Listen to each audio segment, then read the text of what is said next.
quick review. In the book, where they give you 192.168.78.0, what they ask you to do is they take the third octet, because our subnet mask is 252. They tell you to take 78 and 252, this octet, the third octet, and translate it into binary. Then you go through and it's, if these are AND operations. So if the top bit and the bottom bit are 1, the new number is 1 down here. Following along so far? This number, what this does is it gives us 76. Meaning, for this IP address, the subnet that it starts on is 76. That's kind of confusing, right? Very. Okay, here's a simpler way to do it. 252 means there's how many subnets have been created. Does anyone know off the top of their head? A lot.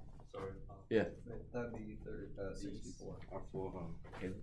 Well, it's for Caleb and his sister, but Okay. 64 subnets? Right? I have my little cheat sheet.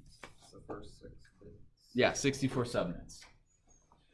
So with a .252, 255.255.252.0, this means 64 subnets. And how many IP addresses are going to be involved, are going to be in each subnet, Dan? So by 64 subnets, how many IP addresses are going to be in that? Or in each individual one? No, it's 256 divided by 64 equals. I can't do that in my head. Okay. It's four IP addresses. Okay, follow along with me so far. So that means every 4 IP addresses is a subnet. So that's a subnet. That's a subnet. That's a subnet.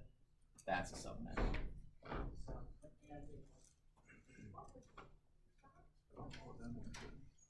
Tracking with me so far? I think so.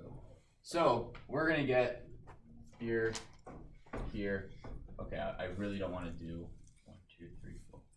This. You Okay. really don't want to do that 64 times. Well, I don't want to do it because it only matters. Here.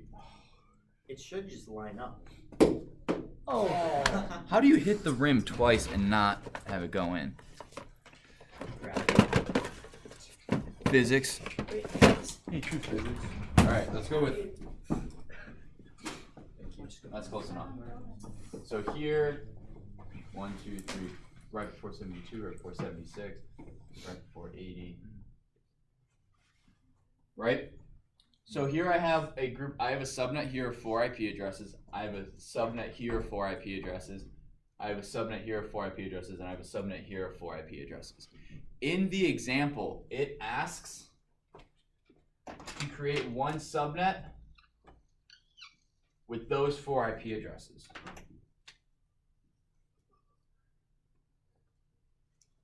But that's an issue because. That's an issue, exactly. Because why? It wants one subnet to go over 2 subnets. You can't do that. So what does this say? This means you could have 176, 76, .76, .77, .78, and .79 on one subnet, and you can have .80, .81, .82, and .83 on one subnet. You can't have them cross the subnet boundary. That's what they're going to talk about in the book, and that's what this does. This tells you that 76 is my starting, and if you do this with 79, can somebody, oh gosh, I get binary. 79, 64, so this is 1, 2, 4, 8, 64. I want to add 1. Oh, I can just do, shoot, I don't trust my binary in my head skills.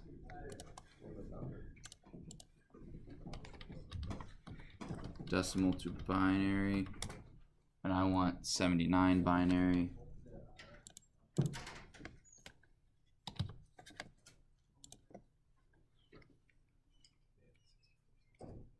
Zero. Wait, how is that different? What's 78 in binary? Did I write down the wrong number? Oh, this should have been 0. Oh, so I was already at 79. So if I do 79, I still get 76. Right? Because this is supposed to be 1. That's not going to change. Following along? What does that tell you? It tells you that 79 is still in the 76 subnet. But if we change this to 80, again, let me check my binary.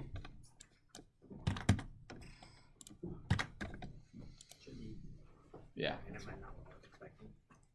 But I can't.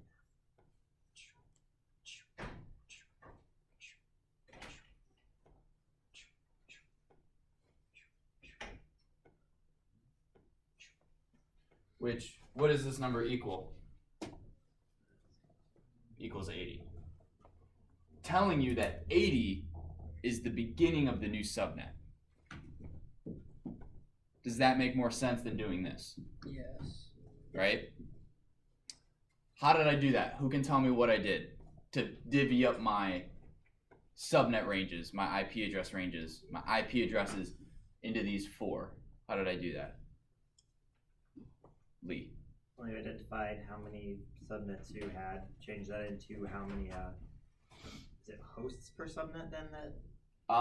You or could do bits, hosts. or what is- Usable what is hosts. I tend to do host meaning usable hosts, and IP addresses is this number. Usable host would be 2. Alright, well then that So would be, I say that would IP be then- addresses. yeah, that would be then. So you found the number of subnets, which allowed you to figure out the number of IP addresses per subnet, Yep. and then you just marked off those IP addresses and kind of. I'm not the word. You marked off the IP addresses that went together. Yes, exactly. Parker. Is there always 2 less usable hosts than IP addresses? Yes. Because you need one for the network name and one for the Yeah. broadcast. Yeah. Okay. So, if I change, That's why we both grabbed it. I didn't like this. I put this eraser in its place. On the ground. So if I did 192, how many subnets is that?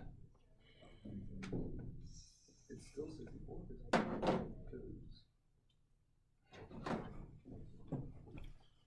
Because I'm gonna check my cheat sheet.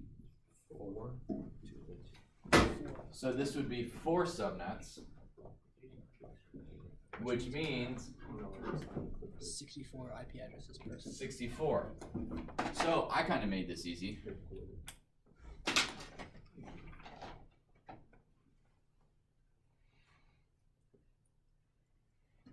Precision erasing.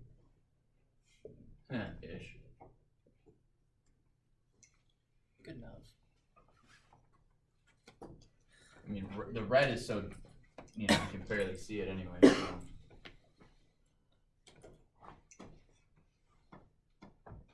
You got rid of the 1 and 12. Yeah. And 16.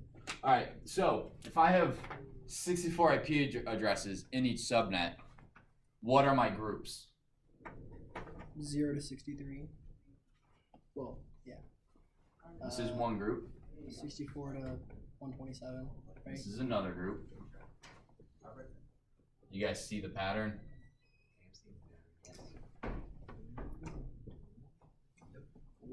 So if I gave you 6 IP address, oh, Parker. How did you get 4 subnets out of 102? Because to get to 192, I have to borrow 2 bits, Yeah. and 2 to the 2 is 4. Why is it 2 to the 2? Because it's 2 to the wait. If you borrow 4. No, you borrow Just 2 bits. the way it Two works bits, is you you get 4 do numbers. 2 to whatever number of bits borrowed. That will always equal the number of subnets created. Oh, so that's why 255 was 1 bit, so 2 to the 1 is just. But, no. Well, if this is actually 0 bits. We borrow 0 for 255. So wait, But- on the I'll last go- one we had 64 subnets. Yeah, because this was 252. And that is, how many bits is that? Oh, so that's the like, you just go back in the thing and see how many.